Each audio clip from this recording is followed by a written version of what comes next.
Halo semuanya, balik lagi di Potin, podcast teenager bersama aku, Najma atau akrab dipanggil Nana. Di episode kedua program Ngobrol Bareng Mutual, di episode kali ini kita bakalan bahas all about jurusan hukum. Which I'm super excited banget. Oh ya, narasumber kali ini adalah Kak Vina. Dia kece banget guys, dia maba angkatan 2021. Jurusan hukum Undip. Siapa sih yang nggak tahu Undip? Univ yang top 5 di Indonesia. Narasumber kali ini namanya Kak Alvina. Seperti tadi aku udah panggil Kak Vina. Halo Kak, selamat datang di Potin.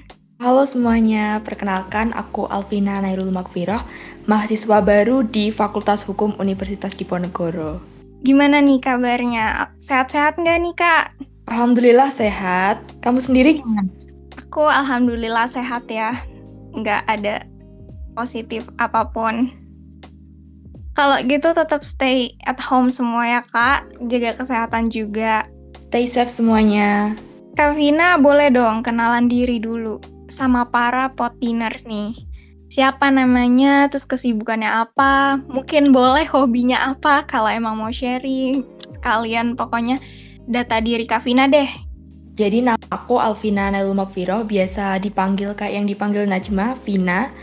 Aku seperti yang dikenalin sama Najma tadi, mahasiswa baru di FH Undip.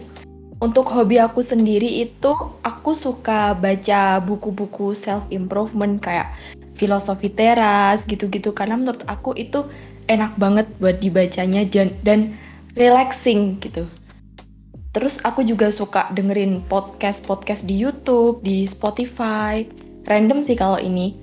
Buat kesibukannya karena ini masih nunggu buat ospeknya, aku belakangan sering banget join webinar yang topiknya itu aku sukai. Kalau hari ini tadi aku barusan banget ikut webinar dari salah satu platform di Twitter, itu ngebahas tentang pengantar ilmu hukum, dan menurut aku ikut webinar gitu tuh seru banget. Jadi barangkali teman-teman Potin yang ngedengerin ini tapi lagi bosen, bisa ikut webinar-webinar buat ngisi waktunya. Wah, keren banget Kak, serius deh. Kalau gitu kakak nih suka banget baca buku self-improvement kan? Aku juga lumayan suka. Kakak ada rekomendasi nggak buat aku? Please give me recommendation. Kamu The Book of Ikigai nggak? Aku kemarin barusan selesai baca itu dan menurut aku itu bagus banget. Jadi The Book of Ikigai ini tuh ngomongin tentang budaya di Jepang, dan menurut aku itu orangnya tertarik sama budaya Jepang dan baca itu rasanya seru gitu. Di Jepang itu banyak hal-hal yang keren, dan di buku itu dirangkumnya dengan bahasa yang enak banget. Ini recommended banget buat kamu baca. Oh iya, itu kebetulan ada di wishlist aku, nanti aku pasti baca deh. Oke Kak, ngomong-ngomong Kak Alvina nih dapat Undip nih jalur apa? SBM atau SNM? Aku jalur SBMPTN. Keren banget. Speechless banget ya, menurutku anak SBM tuh keren-keren banget perjuangannya. Doesn't mean I'm trying to say kalau SNM itu nggak keren, cuman kakak keren banget sih. Makasih Najma, kamu juga keren kok. Pasti Kak Vina nih belajarnya ekstra banget ya? Ekstra banget, apalagi aku itu linjur. Aduh Kak, aku juga jujur excited banget jadi host kakak karena aku juga anak IPA yang pengen linjur ke hukum. Terus gini Kak, pasti Kak Vina nih belajar udah ekstra, pasti ada tipsnya dong. Rahasia belajar Kak Vina nih apa? Kalau tips dari aku buat buat belajar UTBK sendiri itu, aku belajarnya satu hari itu satu subtes TKA sama satu subtes TPS. Nah ini itu aku belajarnya misal satu mapel sosiologi selesai dulu baru move ke mapel lainnya gitu. Jadi biar di otak itu nggak berantakan, apalagi kalau soshum kan banyak apalannya. Terus aku ada urutan belajar tersendiri. Kalau aku itu buat TPS, belajar paling pertama itu penalaran umum, habis itu kuantitatif, terus yang terakhir PBM sama PPU. Terus kalau TKA itu sosiologi pertama, habis itu ekonomi atau geografi, yang terakhir sejarah. Ini menurutku karena sosiologi itu dasaran banget gitu. Jadi ada beberapa istilah di sosiologi yang kalau kamu udah tahu itu bakal bisa ngerti buat belajar di eko, geo, sama sejarah. Terus aku juga waktu belajar UTBK itu punya kebiasaan belajar pagi. Menurutku ini enak banget karena waktu pagi hari itu otak masih fresh gitu. Jadi buat nangkep materi baru itu lebih gampang diinget. Keren banget ya, Kak. Aku tuh kalau pagi-pagi masih suka ngantuk gitu. Aduh, keren banget sih. Orang pinter beda banget ya. Tapi aku juga sendiri suka capek gitu kan, Kak. Kalau untuk belajar, males. Pasti potiners juga pasti ada yang kayak aku lah. Kakak nih cara ngatasin hal-hal yang begini tuh gimana sih biar selalu tetap stay motivated as always gitu? Gimana? Coba, Kak. Aku biasanya itu 1 minggu pasti ada sempetin 1 hari tanpa belajar gitu. Biasanya di hari Minggu.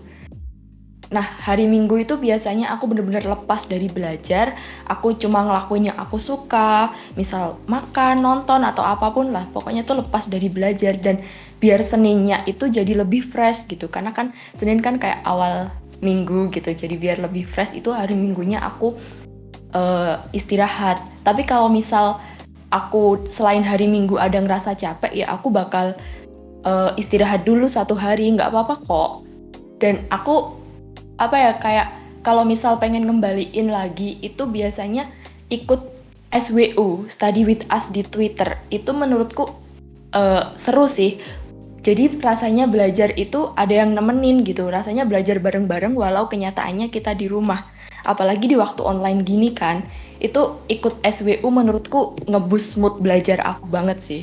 Oh iya ya, aku udah pernah coba beberapa yang metode kakak nih. Kayak aku udah coba SWU itu bener banget sih. Jadi merasa nggak sendiri. Oh ya, Kak Vina, boleh dong ceritain dari kapan nih kakak mulai belajarnya? Dan apalagi untuk para pejuang linjur gini kayak aku, mungkin kakak bisa kasih tips-tipsnya juga. Aku mulai memutuskan buat linjur itu awal kelas 11, tapi awal-awal dulu itu belum yang ambis gitu, cuma kayak pengen linjur, cuma kayak gitu.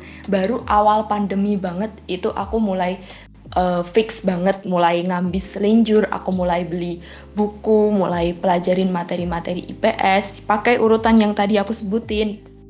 Terus buat tips ke yang linjur itu jangan terlalu stres sama itu sainteknya, jangan terlalu dipikirin banget karena nanti jadinya beban kalian double gitu. Kalau aku pribadi itu kan misal paginya kan sekolah kan pasti yang dipelajarin saintek. Nah itu aku belajar soshumnya itu jam abis subuh gitu. Jadinya waktu pagi sekolah itu aku ya cuma mikirin yang saintek itu doang. Terus kalau tugas itu usahain selesaiin sehabis dikasih. Jadinya kalian nanti belajar soshum, belajar TPS itu nggak ada beban tugas gitu. Itu tips dari aku.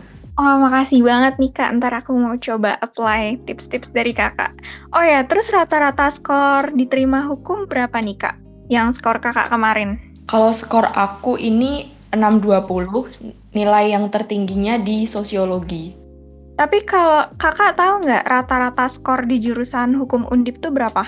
Kalau setahu aku sih sekitar 600 ke atas ya. Jadi menurut aku itu amannya di 600-700-an. Tapi ya balik lagi ke pembobotan. Karena sedikit cerita, aku kan dapat 620.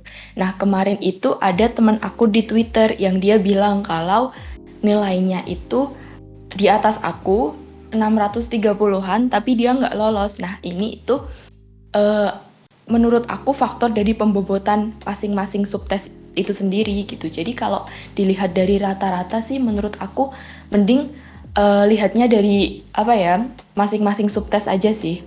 Kemarin berarti kakak tuh yang paling tinggi sosionya ya kak? Iya, sosiologi. Oke. Ngomong-ngomong, ini kakak milih jurusan hukum ini pilihan sendiri atau direkomendasikan teman atau dari orang tua nih kak?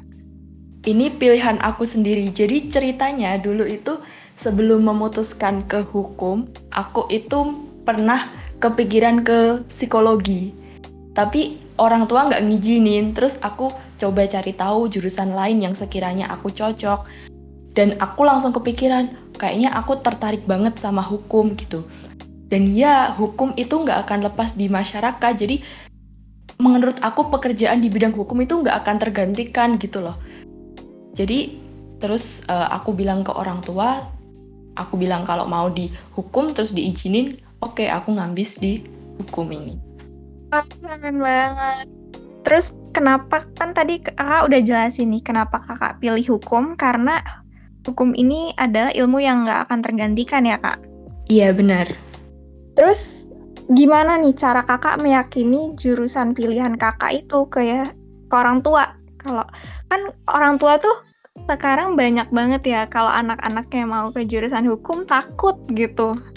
Termaksud orang tuaku sempet takut gitu. Aduh jangan deh. Gimana nih kakak meyakini orang tua ini? Yang pertama yang harus kamu cari tahu itu alasan orang tua nggak ngizinin. Misal ya, orang tua nggak ngizinin karena prospek kerja. Ini terjadi di aku waktu aku mau milih psikologi. Nah, menurut aku kalau misal orang tua nggak setuju karena prospek kerja, coba kamu tunjukin bukti-bukti daftar apa aja sih prospek kerja dari jurusan yang kamu mau gitu.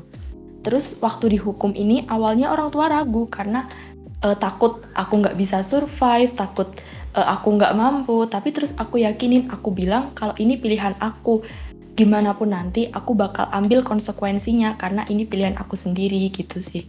Yang penting itu kamu tahu alasan orang tua nggak setuju itu apa. Relate banget sih, orang tuaku tuh karena prospek kerja gitu, nanti aku coba cari tahu. Thank you banget sarannya kak. Oke, menurut Kak Vina sendiri nih, bisa buat referensi teman-teman Potiners juga. Jangan masuk hukum kalau kamu apa coba kak? Maksudnya tuh stereotype gitu. Jangan masuk hukum kalau satu aja sih menurut aku, kalau nggak ada keinginan buat belajar. Apalagi banyak membaca banget ya kak, kalau jurusan hukum tuh aku denger-dengernya sih ya. Iya, jadi kalau bisa itu jangan ngebatasin diri dengan aku nggak bisa debat, nggak usah masuk hukum, aku nggak pinter, nggak hafal UUD, nggak usah masuk hukum, enggak, itu stereotype doang sih menurut aku. Yang terpenting itu ada keinginan buat belajar gitu, karena dengan ada keinginan buat belajar itu nanti semakin dalam, semakin bakal penasaran terus. I see. Disesuaiin sama bakat dan minat juga berarti ya? Iya, lebih ke minat sih kalau aku, karena jujur aku sendiri nggak punya personal background, family background dari bidang hukum gitu. Jadi ini bisa dibilang nekat-nekat aja sih karena ada minat buat belajar. Ya, tapi kakak beneran keren banget. Oke, terakhir nih kak, pesan untuk Potiners yang mungkin ada nih yang mau sedikit tertarik untuk masuk hukum, termaksud aku tertarik banget untuk masuk hukum. Mungkin kakak ada pesan-pesannya gimana? Maju gitu. Terus sering-sering tanya ke kakak tingkat.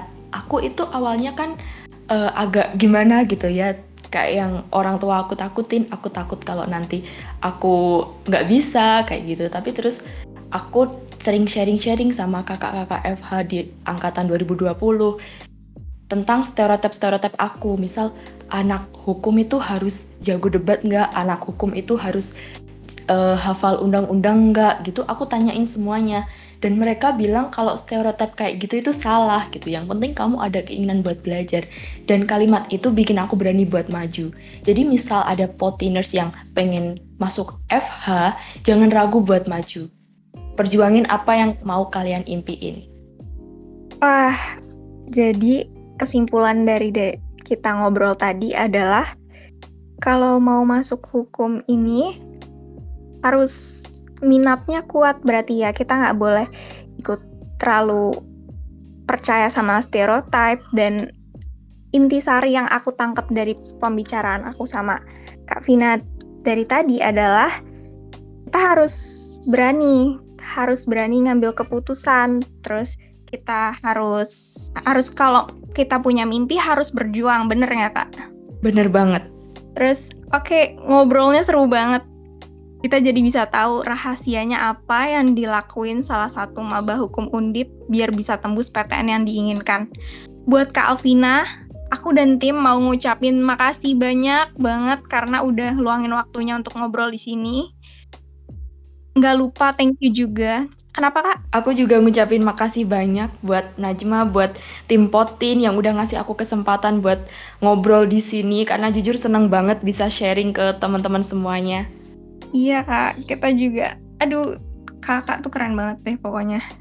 Terus, nggak lupa juga thank you buat Potiners yang udah dengerin episode ini sampai selesai. Buat yang belum subscribe channel Potin, cepetan subscribe. Dan follow juga IG Potin di Potin21. Thanks all and see you in the next episode.